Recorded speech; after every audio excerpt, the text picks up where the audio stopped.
Be live.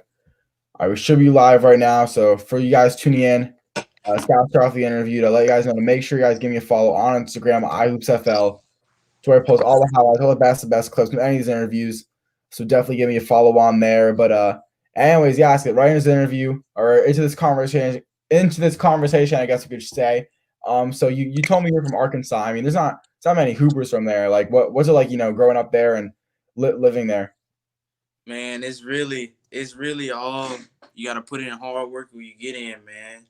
It's a, you know, it's not really. You got to make yourself known right here. It's all dogs around here.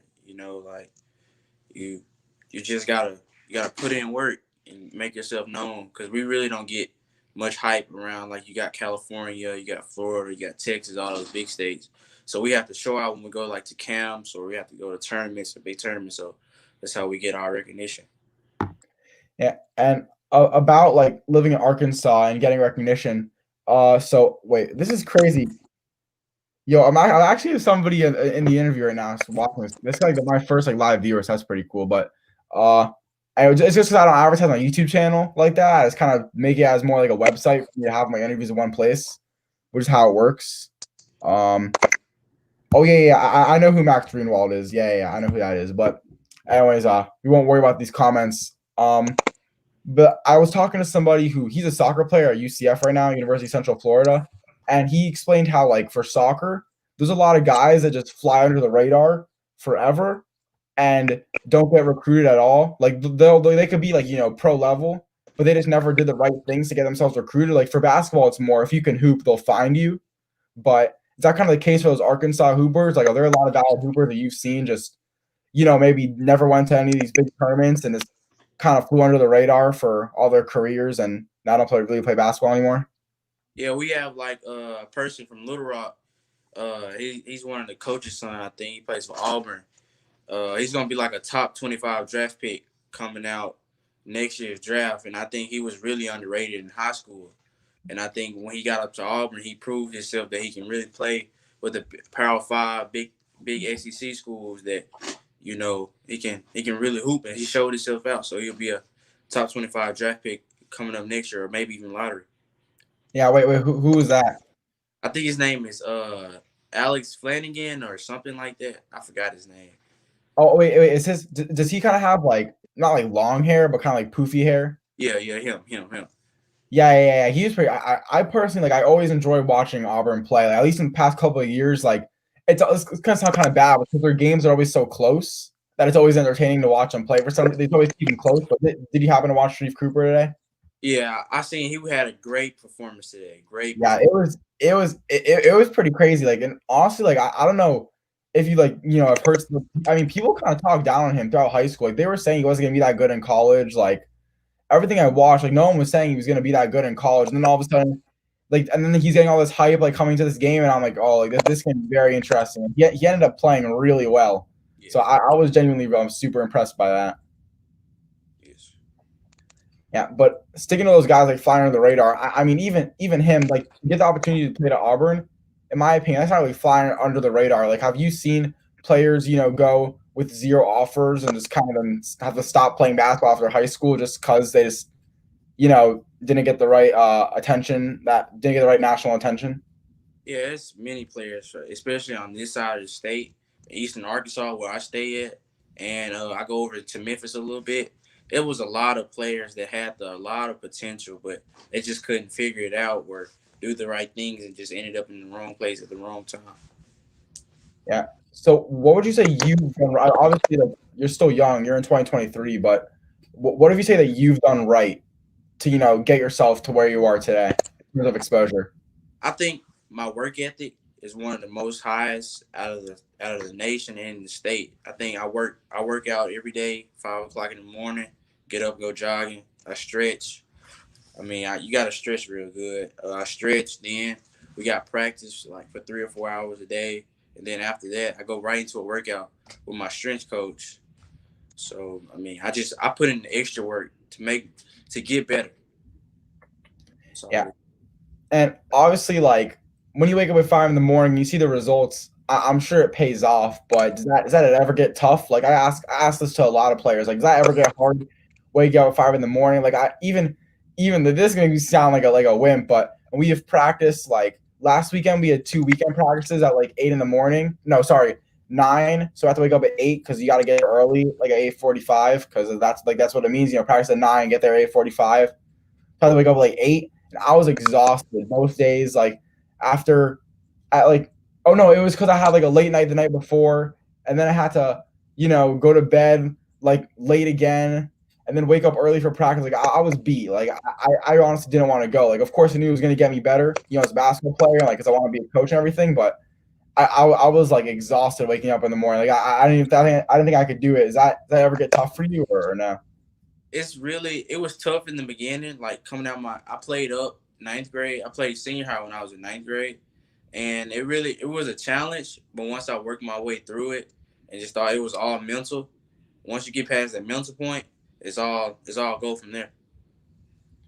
So when you wake up at 5 in the morning, like it's literally just normal for you. Just normal. Yeah. So what time like how many hours of sleep do you get a night? I usually go to bed around, I'll say like 10:30 or 11ish, and I wake up around like 4:30. Make myself breakfast. Make a protein shake, something like that. Then go run. Then get ready for class at like in the morning. Then go eat lunch. Then we have practice all afternoon. Yeah, I mean you don't even get that much sleep. Like if you go to bed at let's say you go to bed at 10:30, so wait, 11:30, 12:30, 1:30, you only get like 6 hours of sleep. Like, but I mean that's not that, like at least for me that's usually the amount of sleep I get. But it's because I'm like up late like doing something, and then go to bed and wake up. Like at least for myself, I feel like it's not a lot of time. Like I aim for 7 or more, I would say, but that's just crazy how you could do that, and you really don't feel fatigued at all. No, not at all. It's just like clockwork for me. Yeah, but I guess was it more you get to build up over time? Like in the beginning, you were just exhausted after a week, and then maybe after a month, you get kind of adjusted. Yeah, you have to get adjusted. You have to get if your mind is not into it, it's probably not gonna be like the person or the work ethic you need or probably for you. But once you work your way through it and get to the mental part, like I said, it's really like clockwork. You have to get through those first couple weeks or months, however long it takes you. Then it's all like clockwork, man. And do you ever like take any? I'm not saying take days off from training, but do you ever take days off where it's like today I'm going to sleep in, or do you literally every day wake up at around 5? Like I have a schedule. I have a schedule on my wall. Like I take off days. So like my off day would be like I'll either do like stretching or I'll do like a light body workout or something like that. But mostly like you said, like no days off. Like my off days will be like a lightweight workout. Or I'll put up 100 or 300 shots. That'll be like a day off, but it's really like no days off. Yeah, and it's not like a bad thing to have it. Like I feel like if you want to be great, as much as it's a no days off kind of thing, like you also got to have like that day off, that scheduled day off, just because that keeps you it keeps you fresh. You can't just because eventually you're gonna run out of gas. Yeah. Like having a day off keeps you fresh. Like it is important to have those recovery days and stuff like that. So on that day off, like you do get to sleep in a little bit. Yeah, I sleep in like on my days off. Like I get like a 3 hour nap, and then I'll just wake up, watch a little Netflix, then get my light body workout in for the day. Then I'll spend the rest of the day with family or whatever I have to plan or I plan for the day. Yeah. So do you think you maybe share like the day and like your day in the life, kind of like just an average day for you? So like I'll go to bed at like 10:30, 11ish. I'll wake up like 4:30. I get up, brush my teeth, take a shower. Most importantly, take a shower. Uh, do that. Go outside and run. Get up. I'll get. I mean, when I get back from running, it'll be like I'll say like 6 o'clock, 6:15. I do whatever homework I have to do. Like they'll have our homework laid out for the whole week, so I'll do some homework, and then it'll be after I get done with that, it'll be like 7:30 ish. So I get up, I'll make me like or I'll go back to sleep, and it'll be like 7:30 ish, and I'll drive to school. Um, go to school until like we get out of school at 1:30. Then at 1:30 we have after 1:30 we have a practice. We have practice from 2:30 to we have practice 2:30 to like 5 or 6. Like if it's on game days, we have practice Yeah. from like 2:30 to 8, because every game is the next important game. So we prepare like right now we're the number one team in the state, Arkansas, right now. So we practice like we're number one team in the state, and we go play like we're number one team in the state. So like it's really it's grind day in and day out, grind in day in day out. Game days and improve. So we won't have to work it. So we won't have to work as hard in the game. So we let our team who doesn't get to play, we let them get in like third, second quarter. So we already take care of business. So that'll be basically a day in the life for me. Yeah, and I was gonna ask you about that because I remember you told me like you kind of said you had to lock in. You don't like you said the games are gonna be start like with your conference stuff like that. You had to lock in. I was like, man, like this guy's kind of taking this thing seriously. Like, is it? I mean, how much time do you guys really spend? Like, so you're telling me on a game day you go from like 2:30 to whatever, like 8:30, I guess, from maybe like a shoot around to a game, and kind of nothing in between. So like, but on game days, so we'll get out of school. We get out of school early at 12:30 on game days. So we'll eat lunch, and then like we'll let us get to the gym like 2:30 after lunch. So once we get to practice, we'll go with game film, and then we have individual film for like point guards, forwards, and centers, and like who are our matchups, and like what are the tendencies, like what they like and what they don't like. So then after we get to an individual, we all come together and watch the team film, break down with everything they have to do. Um, so after team film, we go in, we practice and run over. We have scout team, so we have them run through their plays. Then after we get them running their plays, then we run our plays against their defense. So we execute like where the ins and outs of their defense and what they don't like. Then after that, we get out, we shower in the locker room, we shower. Then say like we have a game, we have a away game. Well, he'll let us get like for an hour break. Then we'll come back. We'll leave about, say if it's in Jonesboro, we'll leave about like 5:30. Get there at 6. Get there, do a pregame shoot around, and take it serious. Take the game. Yeah, that just sounds. And but do you go to public school or a private school? I go to a public school. So I mean, this is kind of like I doubt you can answer this question, but like, why does your public school take basketball that seriously? Like, I think I consider my school as a pretty serious public school program, but like the stuff you're saying, like I don't know how these coaches have time to first go like individual film with you guys and then team film and like the whole day just practicing. How can your school take it just that seriously? So our school was mainly a football school and baseball school. We got a new coach 3 years ago, and he brought him in from Euler. He came from the University of Arkansas Little Rock, and so he really changed our program into a college feeling program to see like get us experience from college. So then we brought in another coach from University of Oklahoma, and so like we really wanted to get that college based feel of how take coaching, take criticism and everything like that. So we really just taking it up the next level and try to build the next best basketball program in the state of Arkansas. So I guess you're the school you go to, which is a public school. They pretty much were just like, yeah, we're gonna lock in, like we're gonna get all these high profile coaches and just turn you guys to this really high profile program. Yeah, so Marion in West Memphis. So like Marion is like a real. We have like our population is like 12,000. It's really a small school, but we have Memphis, Tennessee, right across the border, like right across the bridge. So we have that. A lot of people don't want to stay in Memphis, so they move over to Arkansas because it's just like right across the bridge. So like I can get to Memphis in like 5 minutes. So we have a really big population coming in from Memphis that makes our school bigger. And then plus we have West Memphis. That's our rival schools that we play. So it's really, we try to. It's really just a small city to be. Yeah, yeah. So for you to get to Memphis, like I'm just wondering, like by car, for you, I guess past the border from Arkansas to Tennessee, how long does that take you? I can get to Memphis like right now in like 4 to 5 minutes. That's crazy. That's like so I can't. So you really live like on the border of your state? Yes, literally on Mississippi. Like the Mississippi River divides Arkansas and Tennessee. Have you? Do you guys like? Is that like a kind of thing for people to do over there? Like, I guess in the border of the states, like just to go to the border or something like that. Like, I don't know. Is that what kids do there? No, we really don't go into like so we play some Memphis schools. So like right now, Memphis is getting really bad with the COVID cases. So we really try to stay away from Memphis.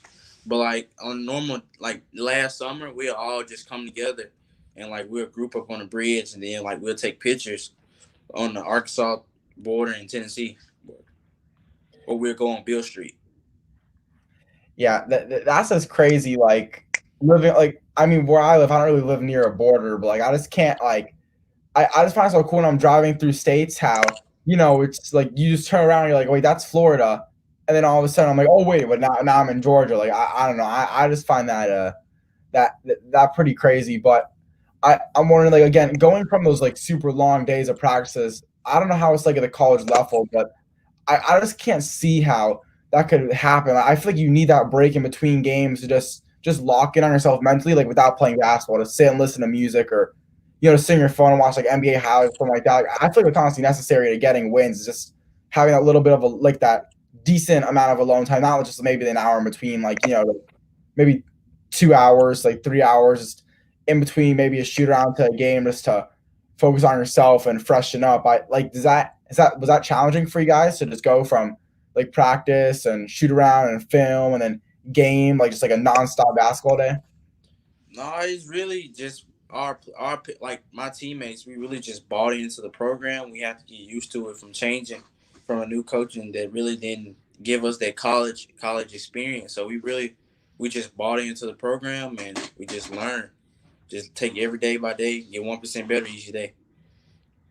Yeah, and going back to like the population of your town, like how like you say wait, did you say there's like 1,000 people or like 1,200 people that live in your whole town, or was that like just in your school? Oh, it's like it's 1,200 people. Just no, not 12. I'm sorry, 12,000 people that stay in our. Oh, okay, okay. I was about to say like I was like there's no way it's that small. Yeah, I would have been like blown away. I just can never imagine living in a small town like that. But continuing on, and sorry to keep asking these questions, like, is it hard? But like for my school personally, our coach has never been fired. Like our school's been around like since the early 2000s, and our coach not there, never left, and never got fired. The coaching staff has pretty much been the same forever. When you're buying into a new coach and getting a head coach, because I do not know how that feels to get a new head coach. Like I only know one coach, and that's it because he's been great, for his whole career. Is that something difficult for players to get used to, or is it really not as bad as it may seem? It's really not bad as it seems. You just really, like I said, you just have to buy in and just learn or get whatever you have to get from the coach that you learned before, and just take it in with the new coach. It's really you just buy in. It's really not that bad. And talking a little bit more about you as a person, I mean, you got some pretty famous people that follow you. I know my guy Dayton Ruffin, he follows you on Instagram. I mean, Bronny James, Zaire Wade, like you got some pretty famous people that know who you are. I mean, you even saw like that. There's some Bronny fan account posted like a picture of you and Bronny together. Like, how do you know all these extremely famous basketball players? So it's really funny. So like last year, we all stayed in the hotel when we played in Duncanville Shootout or Duncanville Thanksgiving Shootout, whatever it was called. So we played Oak Cliff Faith Family. So we played some talk ring teams. We played North Crowley, and we all stayed at the same hotel. So like we were there with Jalen Green, we were there with Scotty Barnes, Prolific Prep, Bronny James, Zaire. So all of us, we all got together. Like we went to each other's rooms. We played 2K. We all did. We had 2K tournaments with each other. So like we still right now. Me, Zaire, and Bronny, we still talk on a daily basis, just catching up on each other. And then Jalen, I just talked to Jayden Green the other day to see how he was doing in the G League. He said he was doing fine. So, it's just about building connections. You got to build connection these days. So, yeah. Yeah, that's just crazy. Like I mean, I'm just my mind's blown. I'm talking to guys like at your level of if you even consider yourself famous, but for people you're talking to, like I just can't even imagine that. But so you guys were in a tournament and they somehow kept you guys like, because I don't know, I can't imagine being in a tournament and then seeing guys that don't know who I am and saying like, "Hey, want to have a 2K tournament?" Like, how were you guys able to like literally meet? Like, where did you like? Yeah, like, how did that all happen?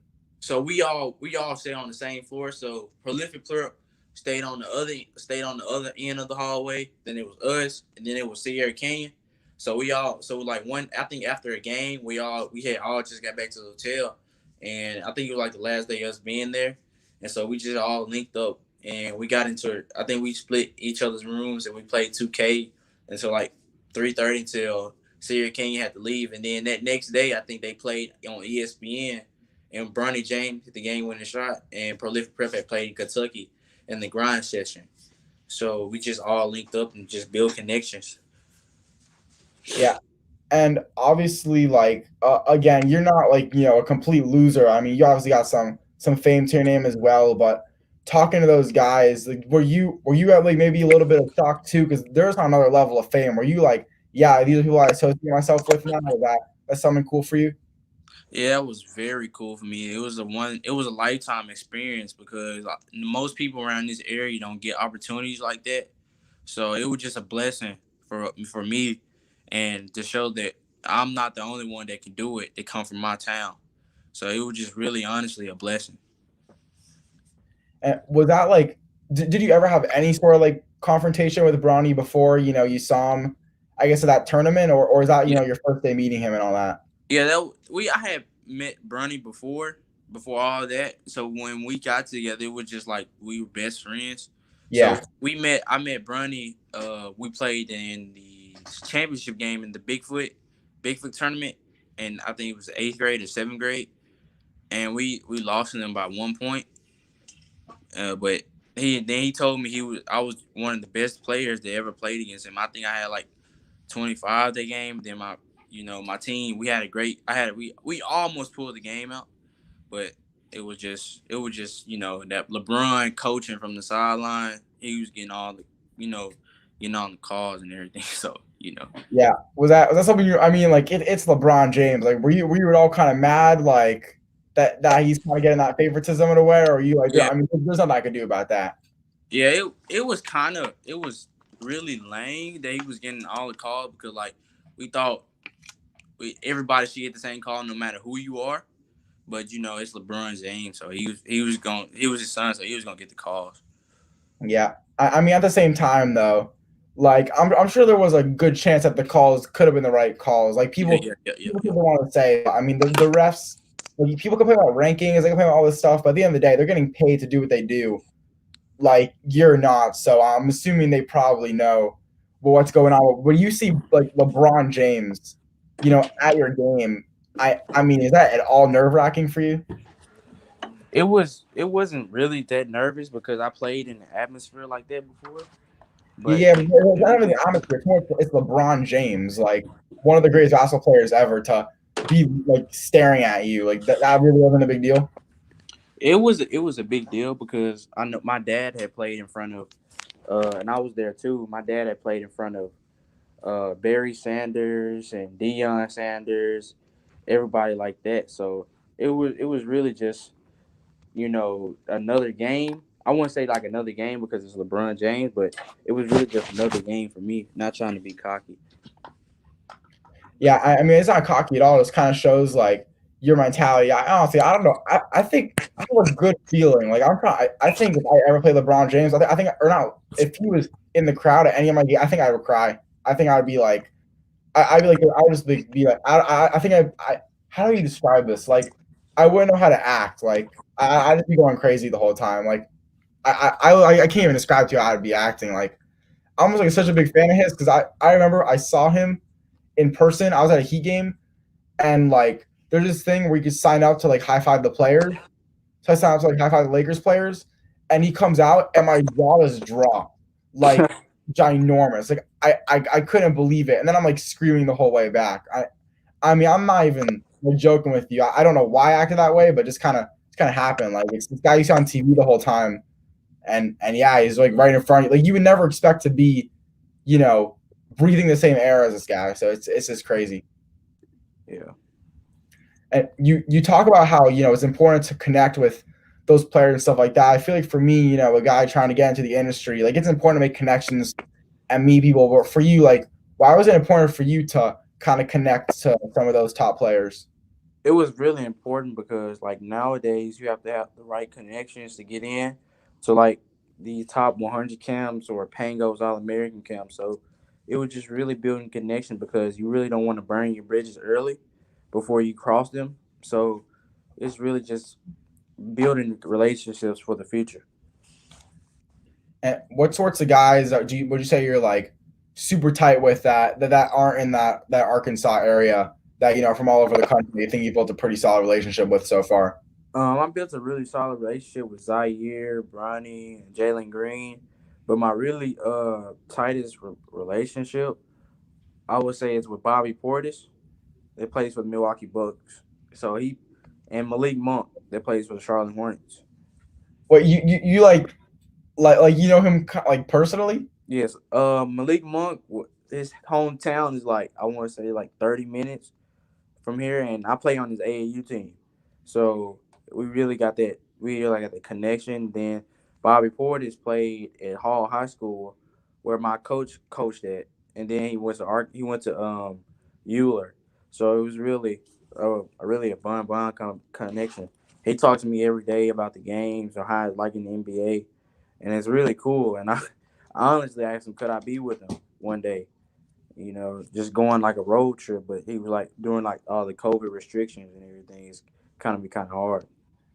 Yeah, man. I don't know what to say. Like that's just so crazy. Like just talk. I mean, I'm telling you right now, I'll be talking to guys like again at your level of fame and be freaking out. Like or not really anymore, but when I just started, like every player that responds to my DM, like I would like run around my room like 10 times freaking out. Like I can't even imagine, the stuff you do on a daily basis. So like you're telling me like these guys really have time to talk to you and help you out and all that stuff like on a daily basis like that.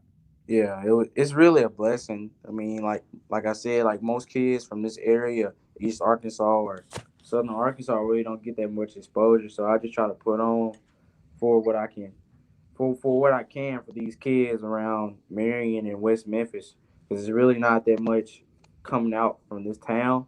It's really like we're really known for robbery and stuff like that. So I really want to give this city a really positive outlook going into the future. Try to do something different. Definitely. And with those top players like Malik Monk, Bobby Portis, I mean, are those guys that you try to, I guess, are there things in their game that you try to take away for the way you play basketball, or are there any players that have really affected your style of play? I really study Rajon Rondo because it's really short point guards. It's a lot of point guards out here, so I really just study Rajon Rondo, Eric Bledsoe, and the best point guard that I studied is John Morant. Like I really love his explosion, the way he can spread the floor. He can kill you with so many weapons. So that's the most Rajon Rondo and John Morant would be the guys that I really study a lot and watch a lot of film on. Yeah. Have you seen John Morant play in person since he does play in Memphis? Yeah, I've seen him play when they played the Lakers, Kyrie, Malik Monk when he came to Memphis. I went to Atlanta and seen him play against the Hawks, and then I went out to Cali for a tournament, and I seen LeBron and KD play with the Warriors. So that was really a true living experience. Yeah. Well, you just went to the finals, did you? You didn't say that. No, I ain't- I think man, tickets cost way too much to go to. Yeah, yeah. I was about to say, I was like, yeah, there's no way that happened. Yeah, but oh crap, oh yeah, yeah, yeah. I remember next. I guess next thing we're gonna move on to now. So again, you have an offer from Oral Roberts. I mean, can you explain us, how the recruitment process has been going and how that all works for a 2023 recruit? It's been going really well. I've been getting talks from, like I said, Robert Morris, I mean not Southern Arkansas. I'm sorry, South Alabama, Arkansas State, Henderson State. A lot of really good colleges. They're still calling in today, so it just really just go out and work and put the work in, and the work show it for itself. Definitely. Can you talk about again, like I guess the goals you want to have for Arkansas basketball? Because I mean, there's not many players. Like I think there's you, then there's wait, I don't want to like because I only know his Instagram, so I don't want to It's say his like, name wrong. But oh, okay, I think his name is it's Layden Blocker, so yeah, I'm sure you know we're him. really cool. Like Yeah, him and him and then Bryson Warren is pretty yeah, much like I think the three guys in Arkansas. yeah. I think so. I mean like again, it's three players for a whole state that I could think of at the moment. I'm sure there's a little bit more, but that's just kind of what's coming off the top of my head. So just what are you trying to do for that Arkansas basketball team is to make sure that people in Arkansas get more credit. So I really just put in hard work and just really try to be a positive influence for the city and do as much as I can to help kids just like me come and be a positive player and just be recognized more, just more as just being an athlete. Like you have to go to school to do anything. Do good on the ACT, have 4.0 GPAs. You have to do everything these days. So it's just really be about being a positive influence to the kids. Is really what I put it as for the city. Yeah, definitely. And I guess my final question for you: when you end up graduating high school, where do you see yourself? I see myself going to the NBA. If not the NBA, I'm still gonna be finished college. Then try to be a sports medicine doctor and get a degree in sports medicine, so I can still be around coaching and being around still just sports, even if I can't play sports. Yeah, sports medicine. That's definitely so at least for myself, something I'm not interested in. But I'm actually thinking, I guess sticking to sports and science, I'm actually considering sports psychology maybe, Mhm. because I'm not really like a medicine science kind of guy, but I think I'm pretty interested in psychology. Like I'm in my psychology class right now. I enjoy it. I think it's cool. So I mean, hopefully that could work out for the both of us if we both don't get that number one dream goal. But before we end this interview, is there anything you want to plug or anybody you want to shout out?